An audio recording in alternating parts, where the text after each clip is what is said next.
Il est difficile d'imaginer cet homme comme un riche milliardaire. Il était pieds nus, portait un sac à dos et un vieil iPod sur sa hanche. Regardez le bâtiment en face du sentier en face. C'est le bâtiment de ma maison. Vous pouvez acheter une paire de chaussures. Le colporteur regarda avec dédain, pensant que ce type devait être fou. En fait, il était le seul héritier de la société Rand, le bâtiment en face de lui. Lorsque Danny est allé à la réception pour signaler qu'il voulait voir le directeur général Harold Mitchum. Harold Mitchum était l'ami d'affaires de son père. Mais ce n'est pas l'oncle Harold qui est descendu le chercher, mais une bande d'agents de sécurité. Le gardien de sécurité pensait qu'il était sans abri, alors il a ignoré ce qu'il a dit. S'habiller comme ça est aussi difficile à blâmer. Danny était un peu énervé alors il entra, toujours ouvertement chassé par le gardien de sécurité. Ces gars veulent toujours se battre. Danny a l'air désordonné mais il est vraiment bon en arts martiaux. Ces gens ne sont pas les adversaires de Danny. Il a été formé comme maître d'arts martiaux dans la ville mystique de Kunlun. Il a obtenu le pouvoir divin du corps d'un dragon immortel, capable de tout détruire. En un instant, les gardes de sécurité ont tous été vaincus et sont rapidement entrés dans l'ascenseur. Il ne voulait faire de mal à personne, il voulait juste rencontrer oncle Harold et parler. Il a glissé un scan de la carte d'employé d'une fille et a pressé le dernier étage jusqu'au bureau du directeur général.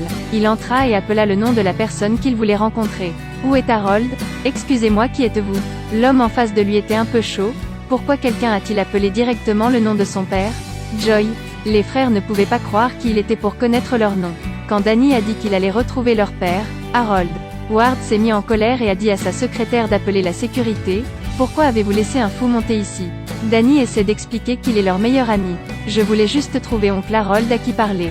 Joy a dit que mon père était mort d'un cancer il y a 12 ans. Cette phrase l'a fait ne pas savoir quoi faire. Il a dit que ses parents sont également décédés. Il s'avère qu'il y a 15 ans, la famille de Danny était dans un jet privé. En survolant le sommet du mont Everest, l'avion s'est écrasé. On ignore où se trouvent 3 personnes. 15 ans passèrent, et Danny l'oublia peu à peu. Tout le monde supposa qu'ils étaient morts. Après tout, presque personne ne survit à un accident d'avion. Et voilà qu'émergeait soudainement un sans-abri se faisant appeler Danny. Qui le croirait? Le seul héritier de cette Rand Corporation, même le vrai Danny, ne sera pas reconnu. Ward ne lui a pas permis de s'expliquer. Danny a insisté sur le fait qu'il voulait juste parler. Joy voulait dire à la police. Ward l'a arrêté et a continué à dire d'appeler la sécurité. Escorte de sécurité Danny dans l'ascenseur, dans son esprit la scène de l'accident d'avion à nouveau. Danny avait 10 ans alors. Danny s'est calmé. Je vais bien, nous ne nous soucions pas de vous? Les gardes de sécurité dans leur tête doivent se moquer de ce fou. Danny arrive à l'endroit où il habitait, il regarde un moment autour de lui. Sonné à la porte mais personne ne l'a ouverte. Danny a pris la clé cachée sur la pointe des pieds, mais malheureusement, la serrure a été changée. C'est vrai, Danny n'est pas là depuis trop longtemps. La maison a peut-être changé de propriétaire il y a longtemps, mais Danny n'a pas l'intention d'abandonner. Il sauta doucement sur le balcon. En voyant la disposition familière devant lui, sur la bibliothèque, il y a encore des photos de lui quand il était enfant. Ses parents, les propriétaires Harold et Ward, Joy, qui l'ont expulsé du bâtiment. Soudain, un chien aboya, Danny fit les 100 pas, les mains jointes, le chien se coucha lentement. Danny monta sur le toit, une scène de son enfance apparut devant lui. Danny était assis au milieu avec de longs cheveux, et Joy était à côté de lui. Ward refuse toujours d'admettre sa défaite, frappant Danny avec ses pieds. Les parents de Danny demandent ce qui s'est passé, et Ward vole même le blâme pour Danny. Chaque fois que cela se produit, Danny essaie de retenir sa colère. Et maintenant, en bas, le propriétaire est également revenu, cette personne est Joy. Danny ne reste pas. Dans Joy, Danny sont morts depuis longtemps. À ce stade, si Danny allait voir Joy, il serait accusé d'intrusion. Cette nuit-là, Danny a dormi dans le parc. Il alluma le lecteur de musique, feuilleta le livre et médita. Tôt le lendemain matin, il est allé trouver Joy. Joy avait toujours très peur et a envoyé un SMS pour appeler le garde du corps. Si vous continuez à m'embêter, je vous poursuivrai en justice. Danny a indiqué sa date de naissance et son lieu de naissance, et a déclaré que le nom de l'équipe qu'il jouait auparavant était les Bombers. Vous êtes aussi un gardien de but. N'importe qui peut trouver cette information en ligne. De toute évidence, ce qu'il a dit n'était pas convaincant. Danny dit que Joy vit dans la maison de Danny. C'est ma maison. Votre chien est féroce. Joy a paniqué. Vous êtes entré par effraction dans ma maison. Pas étonnant que le chien ait été enfermé dans le bureau.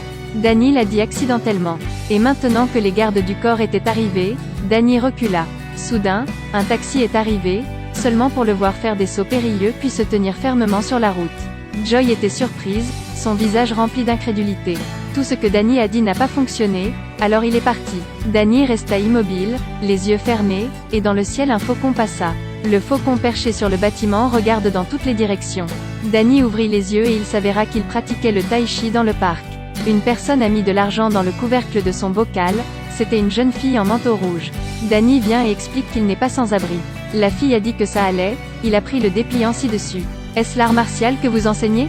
La fille répondit poliment, ne voulant clairement pas se soucier de lui. Danny a de nouveau utilisé le chinois pour démarrer une conversation. Colin Wing, est-ce un nom chinois? Pourquoi enseignez-vous l'escrime japonaise? Dans quel but demandez-vous? Rien, je veux juste trouver du travail. Mais Colin est un peu agacé, j'ai déjà quelqu'un pour nettoyer les toilettes, bye. Et cette fille a eu plus tard une relation étroite avec lui. Danny regarda la silhouette de Colin s'éloigner. Danny est rapidement allé voler la voiture de Ward, il l'a rapidement poursuivi et pointé son arme sur lui et lui a dit d'arrêter la voiture. Danny est très en colère, je veux juste te trouver pour parler, ne pointe pas l'arme sur moi. Danny a arrêté la voiture, à partir du moment où je suis rentré ici, que de la colère et de l'hostilité. Je le répète, posez le pistolet. Et Ward n'écoutait toujours pas, pointant à nouveau l'arme sur lui. Danny a attrapé le pistolet, l'a pointé sur lui et lui a dit de ressentir ce sentiment. Danny a jeté l'arme de côté. Ward a dit, ne vous attendez pas à recevoir un centime à votre retour. Je n'ai pas dit que je prendrais l'argent. Pourquoi l'avion de ma famille s'est écrasé, et vous ne pensez pas que ce soit un accident? Danny était tellement en colère qu'il a appuyé sur la pédale d'accélérateur, donnant à Ward l'impression qu'il avait perdu un être cher devant lui. La scène d'un accident d'avion apparaissait toujours devant moi. Danny a complètement perdu la tête. Arrête la voiture. Lorsque Ward a crié de s'arrêter, Danny a appuyé sur le frein et a tourné la voiture contre la balustrade pour que rien ne se passe. Il est sorti de la voiture et s'est éloigné. Colin était dans le dojo quand Danny est entré et a dit qu'il voulait défier son maître. Colin a souri et a dit, « Que veux-tu? Je veux combattre ton maître.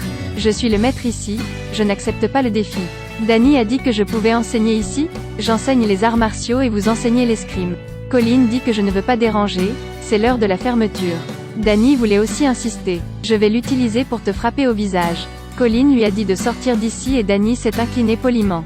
Il était à l'origine le fils d'un milliardaire, mais il n'avait même pas de chaussures.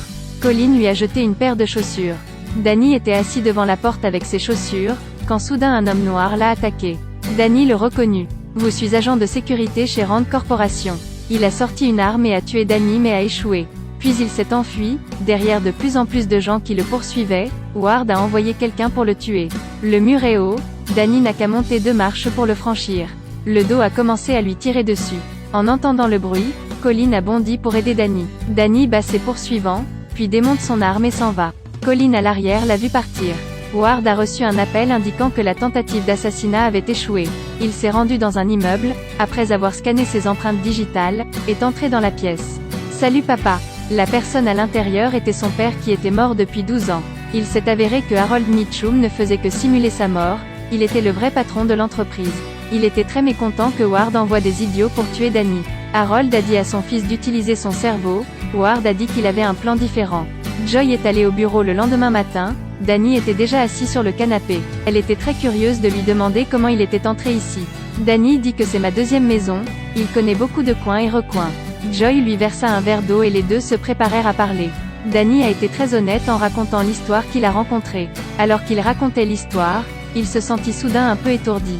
Puis s'est levé puis est tombé, ce qui s'est avéré être un complot de la part de deux. Ceci est l'épisode 1 de la série, rendez-vous dans l'épisode 2.